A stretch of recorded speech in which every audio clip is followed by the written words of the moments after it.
Okay, in this example, you are a bartender. And there is a guy in a suit that enters the cafe. And the guy in a suit, who appears to be an older businessman, asks for an espresso. Halfway through says, you know what, I'm going to take it with me. So you think, okay, it's okay, sir. So you put the coffee in a sack for him, because he wants to take it away, and you turn around to hand it to the customer, but the customer is nowhere to be found. So you run to the exit of the cafe to look around where you see him. You don't see him anywhere. And then you return back, and one of the customers said, you're looking for that man in a suit? You say, yeah. He just took off after saying that he wants to take away his coffee. He ran to the exit of the train station. And you thank the customer for informing you, and you tell your manager this, and your manager tells you, listen, it's not your fault. You didn't do anything wrong. That guy was just out of his mind. Nobody pays for a coffee and then disappears without taking what they've paid for. Now, this is an example that you likely will not experience, but you may experience that you are in good contact with someone, there are no fights, there's no argument, and suddenly someone stops talking to you or stops communicating with you. Or it can be that someone used to hang out with you and suddenly they don't call you anymore. There's no initiative from their part. What has happened? You have been ghosted. That's how they call it in English. To be ghosted simply means that someone disappears from you without any explanation and without any good reason for them disappearing. If there was a fight, that alone is not a good reason. If there was danger, and whether they were in danger or both of you were in danger and they decided to leave the situation, that would be a good reason. If someone has a good reason, we can process it. It's when people don't have a good reason, or when they don't have a reason at all, that is it bothers us. Because we are left behind with questions that we can't process. Now, you can get over this. You can process it even without getting answers for why something happened, why someone ghosted on you. Just realize that ghosting is narcissistic. I'm not talking about, let's say you have a married couple and the wife is being beaten by the husband and the husband has no intention of changing his behavior. Let's say one day she disappears. Now, in that case, it's not ghosting. In that case, there was obvious danger. There was a situation had to be dealt with, but neither the husband nor the community around was willing to comply with the solution. So she left. So that's not ghosting. Ghosting is when people, out of the blue, cut off contact, or they just forget about you, so-called, and there is no good reason to justify why they did it. They do it just to be left alone, or they do it just to get some advantage. It can be, for example, that you're engaged to someone and suddenly, just before the wedding is there, just before the wedding date, they vanish, leaving you, your family, and their own families thinking what's going on. And later you find out that they found someone else. They just didn't want to end the relationship with you, because then they had to explain why, and there was no good reason for them to end the relationship because things were going well. They just had expectations that don't add up. And those expectations that don't add up are expectations that they don't want to let go of because they don't want to face themselves. So they calculated that this other individual they encountered was more likely to put up with their nonsense, so they ghosted on you. They didn't want to face themselves, so due to this narcissistic attitude, they thought it was better to just dump you and all the other people and to choose for themselves, which isn't really choosing for themselves. They just don't want to face themselves. If they really chose for themselves, they would face themselves and they would seek help and deliverance. Instead, they ditched a healthy marriage partner and a healthy marriage just to be with someone who would put up with their nonsense. Now, such things happen. It's nothing new. People think that ghosting is a new phenomenon due to social media. No, it existed ever since the fall of man, that people just ghost on you. I just watched a documentary about Japan, made partially by Japanese people because they spoke Japanese in the documentary, but had English subtitles. There was a sociologist that spoke, people from the police department. They even spoke to a woman who was involved in helping people to ghost by moving out the stuff secretly. And what the documentary revealed was that in Japan, there's this culture of keeping up appearances. And that's how people in Japan in general get accepted by society. When this validation by society is threatened, a lot of people feel so ashamed that they just want to disappear. Unfortunately, some commit suicide, but others just vanish. And they just leave family behind. There were even married men that left. There are women that do it. There are youngsters that do it. So people do it quite often there. There's even a business in the criminal world that helps people to ghost. There are even newspaper articles that appeared about this. So it happens quite a lot. And in documentary, they revealed how some of the relatives were heartbroken and hurt and also sad and partially angry for what the relatives did onto them. And I can understand that. I mean, if you want to disappear because you don't like the life you're living, at least let your relatives know, I'm going to start over. I'll be writing you, or I have contact with you through the phone, but I want to start over. This is important to me. If you would just explain to your relatives, at least they know that if one day he disappears, at least they can process it. But to just disappear, out of the blue, just like that, to do that to people who meant you no harm, that's cruel. That's selfish, and let me tell you, it's narcissistic. Just understand that worldly people will likely ghost on you when they can get better narcissistic supply somewhere else. It's not only narcissists that seek narcissistic supply. Worldly people in general want to be validated by the community. And there's nothing wrong with that in itself. But worldly people are self-focused.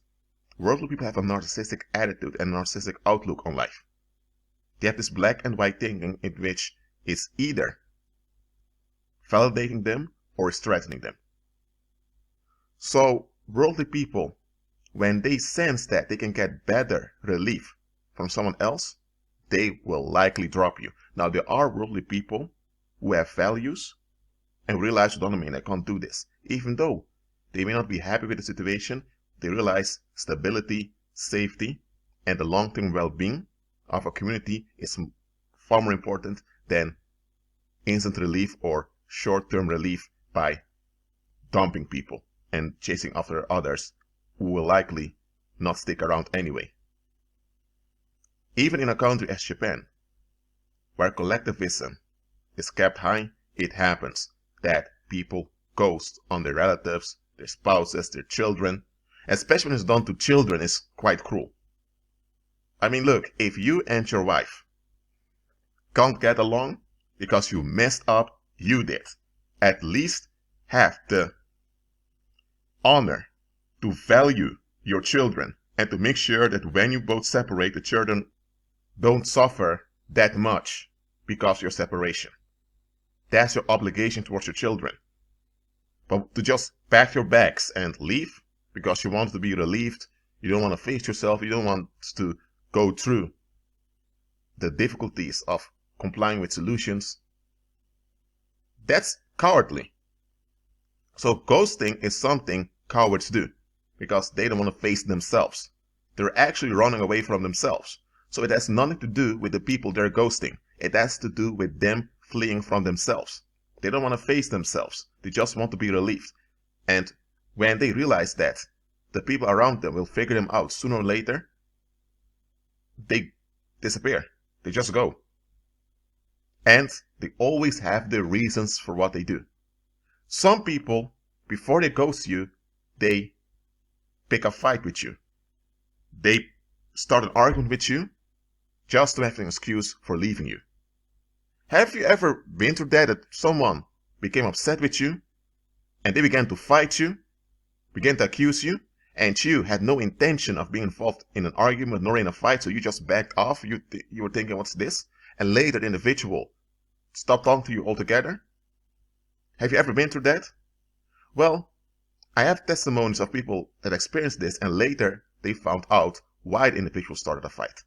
It was either because they found another romantic partner, or they got another job, or there was something that they wanted that was not in harmony with their daily life. So now they sacrificed what they had in their daily life to get after what they wanted. And after what they wanted wasn't even a good thing to begin with. So that's quite dumb that you are willing to sacrifice the stability and safety you have in daily life just to chase after something that's not going to be good for you in the long run. But you have people like that. The only thing they do is flee. Once they are with the other thing they want, they will mess up there also. Why? Because they're there.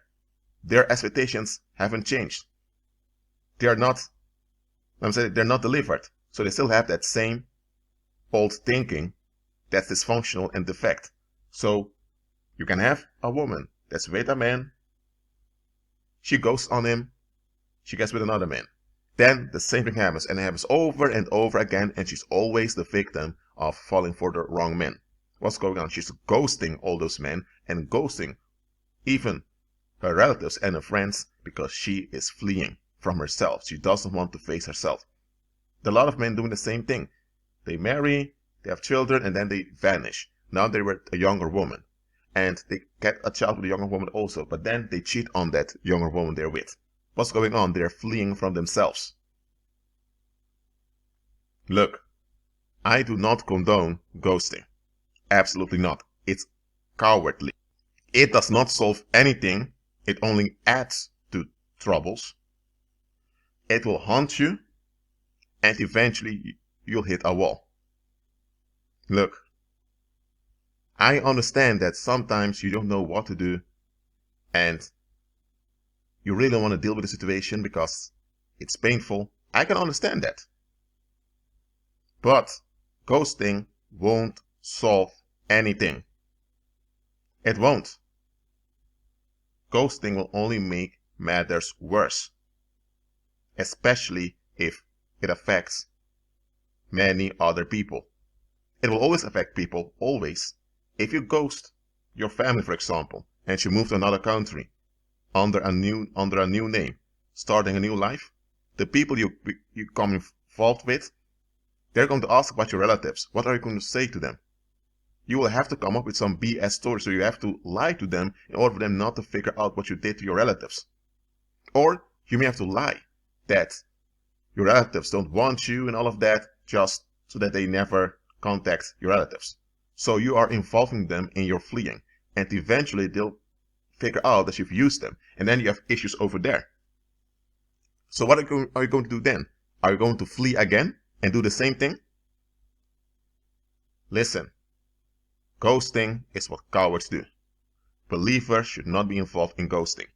Now look, I already explained the difference between ghosting and removing yourself from a dangerous situation. If a situation is dangerous, it's toxic for your health, then you need to leave the situation. Especially if you did whatever you could to resolve issues with the other person or with the people involved. If the people involved are not interested in solutions, then you need to go. That's not ghosting. Ghosting is when you just want to flee because you just don't want to deal with stuff. You just want to flee. You just want to be left alone, and you always have your reasons. That's cowardly. The Most High does not condone such behavior, because that is a fearful attitude, and God has not given us the spirit of fear, but of power and of love and a sound mind. People with a sound mind don't ghost. It's people who either have a reprobate mind or who have dysfunctional and defective ways of thinking. They are the ones that ghost others. Unfortunately, there are believers that do ghosting, and that's quite embarrassing. I'm not recording this video to point the finger at those believers and condemn them. I'm making this video to inform them that they need to be delivered. And listen to what I'm saying here, believer. If anyone goes on you, it's not you. Let me repeat that. It's not you. It's them. It has nothing to do with you. The fact that they are willing to do this to you shows you how defective and dysfunctional they are. So that's something they need to face and seek deliverance for. You can't fix them. You can't change them for the better. You can't. So process it. It's by processing what happened that you're able to move on in a constructive way.